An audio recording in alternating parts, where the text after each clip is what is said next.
Okay, it is Thursday, January 14th, 2021, and this is for Regional Cuisine. We are in the western part of the United States, so we are making a Jello recipe in honor of the state of Utah today. So in class this week, we talked about how much Utah loves lime Jello, that it's the preferred flavor. So we're going to make a frozen Jello pie today using lime Jello, right? So just basic. Okay. We're going to need to start off with the crust first to build this. We're making our own graham cracker crust instead of buying a store-bought one. I like that because I can control what kind of crust I make when I do homemade pies. So I'm using a honey graham today. You could use the chocolate ones depending on your flavor, right? The cinnamon ones. You could use vanilla wafers. You can make a crust with Oreos, right? It's all that same idea.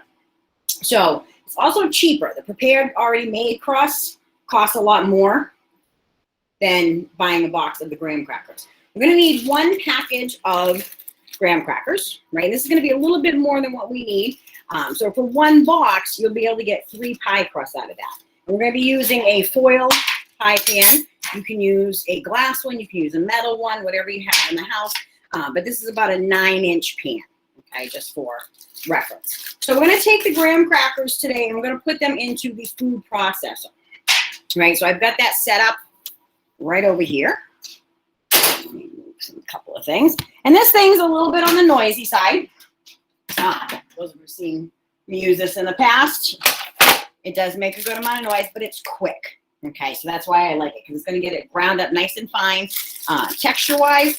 So it's got the blade in here already, so we're going to set that down in, and we're going to put the graham crackers right into the food processor.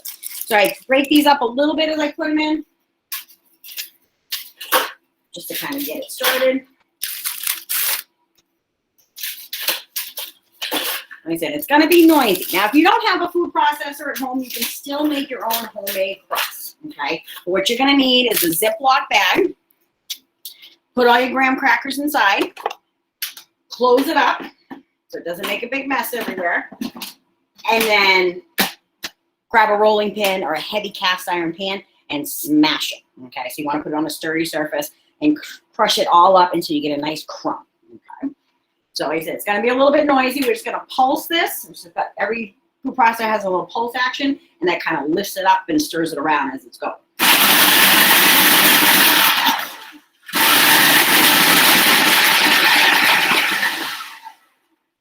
So you pulse it a few times, you see I'm getting some of it ground, and I still got some pretty good chunks. So we're going to get rid of all those first.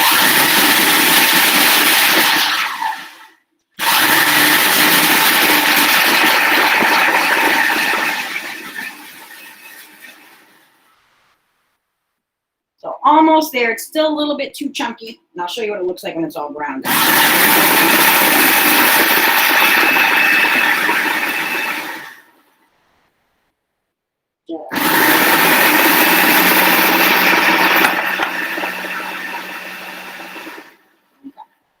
Now we've got this to a nice ground consistency. So with the food processor too, there's always a safety lock on this, right? So if you don't have that lined up just right, you won't be able to turn the blade on for safety. And this just comes off the top of the machine.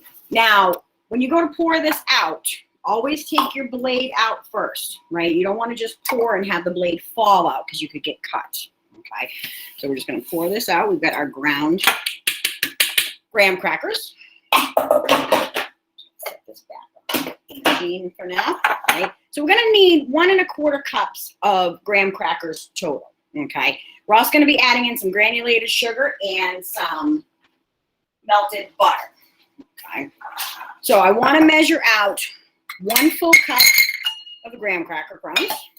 Okay. Here to help measure that out. Like I said, when you grind up a package, it's a little bit more. So which is good if you're using a larger pie crust, like a 10-inch. You could just add more butter and make the full mix. And then we're going to do a 1/4 cup. Make some nice level measurements. So 1 full cup and 1/4 cup of the graham crackers. So now we're just going to take and add in some white granulated sugar. So 1/4 cup measure of sugar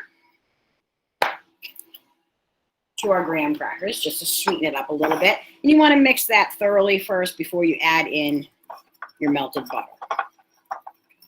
So now with the melted butter, the recipe, when you look at it, it is 4 to 6 tablespoons of melted butter.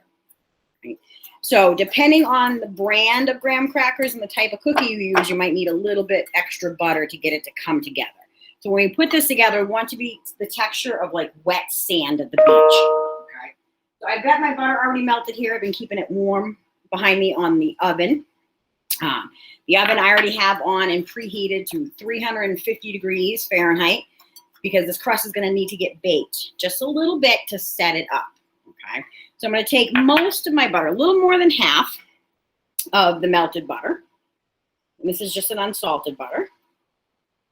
All you have is salted, that's fine too, right? So we're going to pour that into the bowl and then use a spatula or spoon or something just to mix this around. It's going to take it a minute to come together. You want to make sure you distribute that butter so that all of the graham crackers look moist, right? Like I said, like wet sand. So don't be afraid to press down as you're doing this so you don't end up with any big lumps, okay? And I can tell that this is a little bit dry. This is a store brand graham cracker. It is really on the dry side to begin with. So I'm going to add in more butter. Right, so it's about 5 tablespoons there.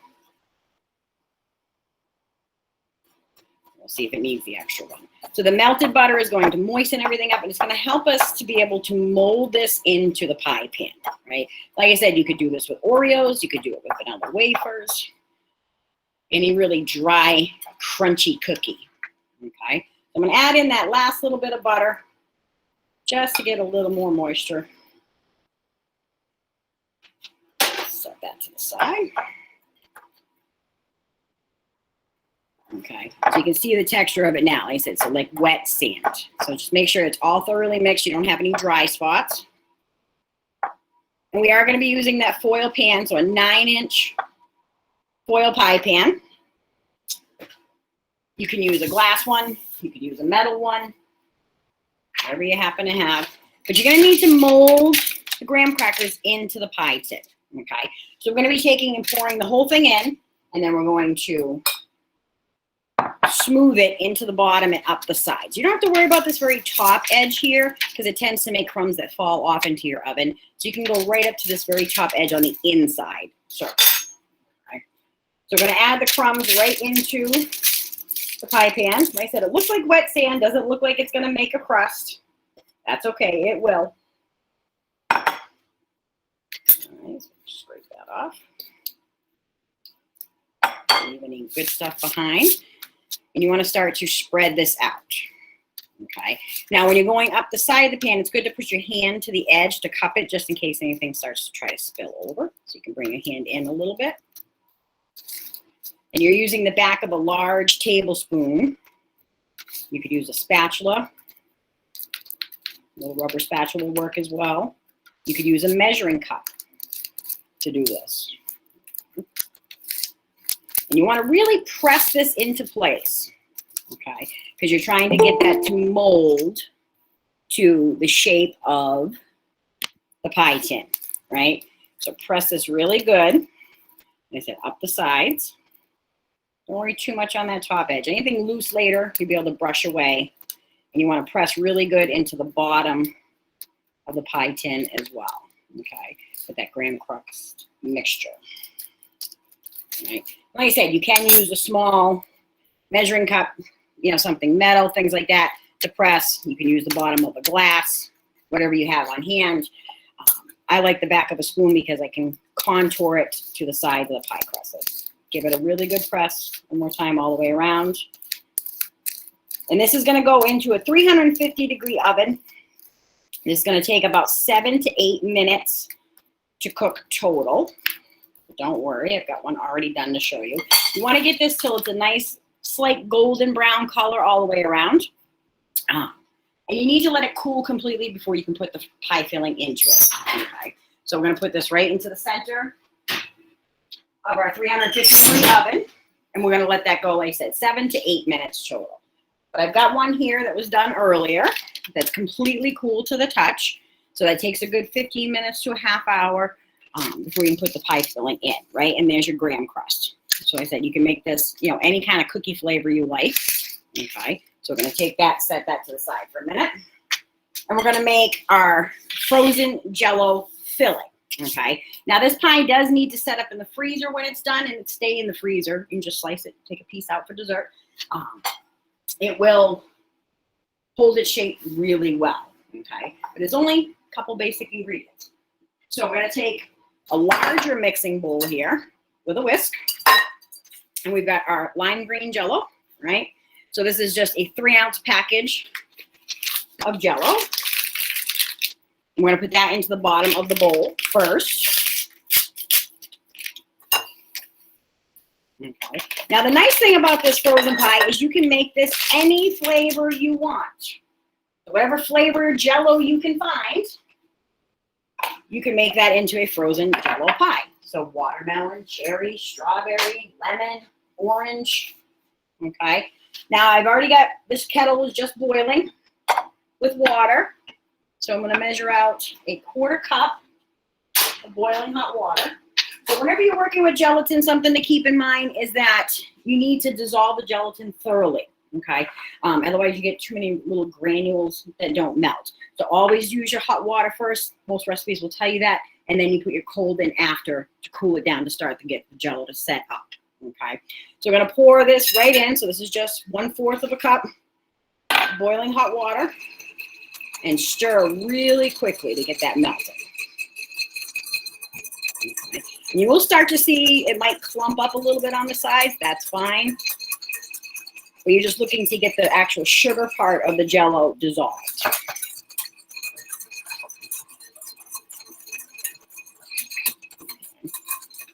Now, whatever flavor you choose for your gelatin, you want to pick the same flavor for your yogurt or a flavor that complements. So, you know, 2 flavors that go well together that you like, you can combine. Okay. So we got that mixed thoroughly. And then don't be shy on the whisking. And I said it'll look a little weird, a little grainy-ish almost, but I can tell that the sugar part of it is now dissolved. Okay, especially when you're able to start getting some bubbles. So for this, we're going to be adding in 12 ounces of yogurt. So that's 2 of these little cup ones. This one is a key lime flavor. So I said, if you were doing an orange Jell-o, the orange flavored yogurt, or you could do an orange gelatin with a vanilla yogurt, right? Because those 2 will go together and make like a creamsicle flavor. Okay. So this yogurt, we're going to put both of these right into the bowl with the gelatin. Because the key to working with Jell-o is that you melt it hot, and then you add either cold water or something else that's cold to start setting the gelatin up. Okay, so we're going to add in 2 of these yogurts. So these are the key lime yogurts. So this is not going to end up being a bright green pie. It's going to be a very pale pastel shade of green when we're done. This is a dessert that's easy to do. It just needs some time to set up in the freezer. So you can do this the day before, let it set up overnight, or make it in the morning. And you want to keep it frozen and serve frozen. Right, so I know it's January, but like I said, we're talking about Utah this week, honoring them with the green Jell-o. So this is a great summertime dessert. If you're looking for something different. It's light. Goes great after some spicy food, right? So now you can start to see it come together, okay? So we've got our gelatin dissolved in our boiling water. We've got our lime yogurt. And then the last thing we're going to add into this is some whipped topping, okay? Now, the whipped topping, just Cool Whip, store brand, whatever you've got, you want to make sure it's defrosted first. So you need to thaw it out, so it'll blend in smoothly. Okay. So we're going to add in the whole container. So that's an 8-ounce container. There are larger sizes, so it's a smaller one that you're using. Add that in. And you can wash and save your bowl for leftovers for something else. Good little containers that when you want to give away food, you don't have to worry about getting them back. I always have a couple in my cabinet. So we want to mix this really well with the whisk. right? Now you can start to see that beautiful pastel green color coming in. So whatever color gelatin you do, you're going to end up with a pastel pie after you add in the cooler.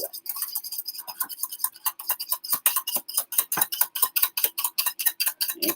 So mix it really, really well. Make sure you're scraping the sides of the bowl and the bottom. Okay, I'm just going to take a peek at my pie crust. It's looking good. It's got about 2-3 more minutes on that. But we're going to fill this one here that's already done. So this is the finished cooled pie crust from earlier. We've got our mixture ready to go. And then what you want to do is fill the pie full, but give it a little mounding on the top. This pie will settle a little bit as it freezes. So even if it looks like it's a little too full, it will shrink itself down just a little bit. So we got our spatula here.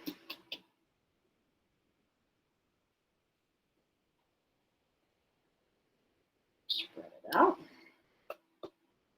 And if it seems like it's a little bit too much for your pie pan, you can stick the leftovers in the freezer and eat just those. Okay. Just a bit there. So with your spatula or spoon, you want to come in and shape the pie. Because whatever you leave it at, that's what it's going to end up looking like when it's frozen, right? So you want to kind of smooth it out a little bit, even it.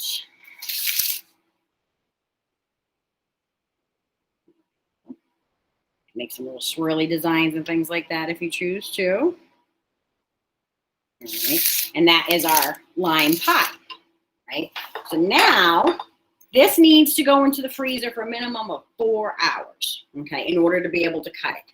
Luckily, I already have one in the freezer, but first I'm going to pop the pie crust out of the oven. So I'll be using that for next period.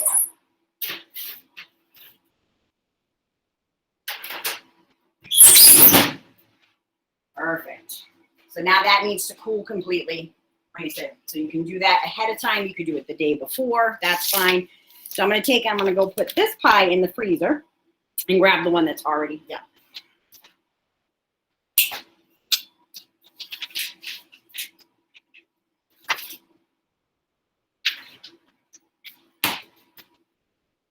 Okay. So this is the finished pie. So give me 1 second. I'm going to grab the cutting board for you to show you how this looks when it's done. So we got a little wet cloth so the cutting board don't slip. Now the nice thing about using the foil pans is you can really tell when the pie is done because I can literally lift the pie out of the pie tin, right? Which is what I'm going to do to be able to show you a little bit better today. Okay. So you can take something and just slide it down under. You can actually take the whole pie out, right? And that way, honestly, you can wash this and reuse it for another pie, okay? If you make the cuts inside the pie tin, it'll damage it and cause little holes, so you won't be able to reuse the pan. But if you're into recycling things, multiple uses, slide your frozen pie out. Okay, so this is the finished frozen pie. I'm going to get a plate here and a knife, and I'll show you a slice of this. Right here. So it's also good to have a little pie server handy if you've got one. But you want a nice sharp knife.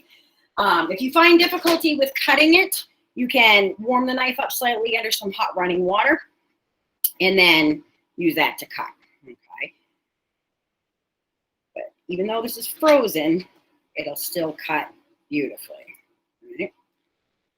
And over here, cut out a nice slice. And having the frozen pie, look at that, right? Beautiful, picture perfect cuts because with it being frozen, it slices amazingly well. Right? That is your frozen Jell-o pie, right? So any leftovers you have, so if you take it out of the pie crust, you could slice it up, put it in a little container, or even throw some slices in a Ziploc bag. It's not going to crush it or anything like that. Or you could keep it stored in the pie tin and just wrap it really well in saran wrap. Eat this within a couple of weeks because then it tends to pick up some like freezer burn flavors and things. But usually stuff like this doesn't last that long anyways. But that's it. Your frozen Jell-O pie, right? Turn around and show you this side. Beautiful color, nice light pastel colors. You can change the flavors, change the cookies, right? Easy to customize. And it's a low cost dessert, right? That does get you at least 8 to 10 slices out of it. So it'll feed, you know, a family easily. And it's good to bring to, you know, events and things like that. Okay. That's it for today.